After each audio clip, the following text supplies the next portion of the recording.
Selamat pagi dan salam sejahtera bagi kita semua.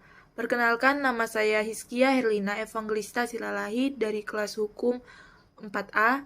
Di sini saya akan membahas materi mengenai sentralisasi kewenangan pengelolaan dan perizinan dalam revisi Undang-Undang Mineral dan Batu Bara. Adanya revisi terhadap Undang-Undang Minerba ini membawa konsekuensi terhadap pengalihan kewenangan pengolahan dan perizinan perusahaan mineral dan batu bara. Permasalahan dalam revisi Undang-Undang Minerba tersebut pada sentralisasi kewenangan yang dimiliki oleh pemerintah pusat tanpa melibatkan pemerintah daerah. Tujuan dilakukannya penelitian ini adalah ingin membahas dan menelaah sentralisasi pengelolaan dan perizinan minerba. Undang-Undang Dasar Negara Republik Indonesia tahun 1945 yang menyatakan bahwa bumi, air, dan kekayaan alam yang terkandung di dalamnya dikuasai oleh negara dan dipergunakan sebesar-besarnya kemakmuran rakyat.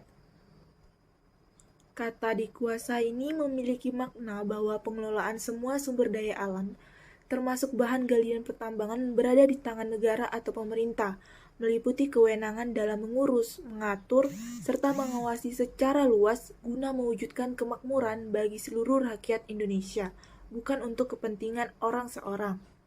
Kemudian pada pasal 33 ayat 3 tersebut memberikan kekuasaan kepada negara untuk menguasai kekayaan alam di Indonesia dan digunakan untuk kemakmuran seluruh rakyat Indonesia. Adanya beberapa karakteristik yang dimiliki kegiatan usaha di bidang mineral dan batu bara tersebut, sehingga diperlukan adanya legalitas operasional terhadap kegiatannya untuk menjamin kepastian hukum. Awal mulanya hak menguasai negara atas mineral dan batu bara dilaksanakan berdasarkan Undang-Undang Nomor 11 Tahun 1967 tentang ketentuan-ketentuan pokok pertambangan. Adanya peraturan tersebut ternyata membuat terlena para pelaku usaha dalam menjalankan usahanya, dikarenakan adanya beberapa insentif meliputi perlindungan dan jaminan investasi, terbukanya lapangan kerja bagi tenaga kerja asing, insentif di bidang perpajakan, dan berbagai insentif lainnya. Usaha di bidang mineral dan batu bara ini adalah industri padat modal, padat risiko, dan padat teknologi.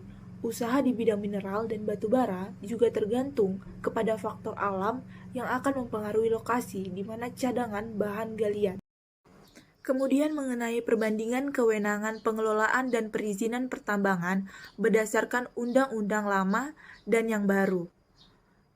Berdasarkan Undang-Undang Minerba bahwa pemerintah daerah baik di tingkat kabupaten atau kota maupun pada tingkat provinsi dapat melakukan penerbitan IUP. Dalam praktiknya, seringkali terjadi pertentangan terkait dengan kepemilikan kewenangan dalam penerbitan IUP antara pemerintah provinsi dengan pemerintah kabupaten atau kota. Lahirnya Undang-Undang Nomor 23 Tahun 2014 tentang pemerintah daerah ternyata membawa perubahan terhadap pengaturan pemberian IUP di bidang energi dan sumber daya mineral, sub-urusan mineral dan batu bara. Kewenangan hanya menjadi urusan pemerintah pusat dan pemerintah daerah provinsi, sedangkan untuk daerah kabupaten atau kota tidak memegang lagi kewenangan sama sekali termasuk dalam pemberian IUP sebagaimana yang dimanatkan dalam Undang-Undang Minerba 2009 ini. Kemudian mengenai sentralisasi pengelolaan dan perizinan usaha pertambangan, lingkup kegiatan operasi produksi dalam revisi Undang-Undang Minerba telah diperluas dan mencakup kegiatan pengembangan dan atau pemanfaatan, pengelolaan dan pemurnian, serta pengangkutan dan penjualan. Kemudian, revisi Undang-Undang Minerba juga memperbolehkan pemindahan tanganan IUP atau IUPK sepanjang telah mendapatkan persetujuan dari Menteri SDM. Padahal seharusnya perlu adanya pemberikan peran aktif terhadap daerah dalam rangka mengelola sumber daya alam yang dimiliki untuk meningkatkan kesejahteraan masyarakat di daerah. Kemudian mengenai peralihan kewenangan pengelolaan dan perizinan pertambangan yang terdapat di revisi Undang-Undang Mineral dan Batu Bara merupakan kebijakan yang tepat. Apakah itu tepat?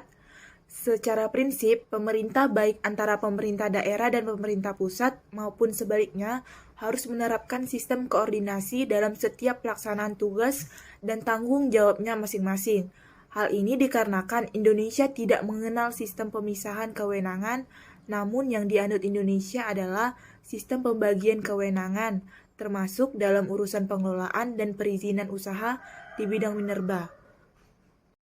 Pengelolaan dan perizinan usaha pertambangan yang terpusat ini bertujuan untuk memperbaiki kebijakan dan tata kelola pertambangan mineral dan batu bara, seperti meminimalisir penyalahgunaan pemberian izin ekologis yang seringkali diterbitkan semaunya, langkah antisipasi kerusakan alam, dan diharapkan dapat serta memudahkan pengawasan dari pusat atas pemanfaatan sumber daya alam di subsektoral mineral dan batu bara.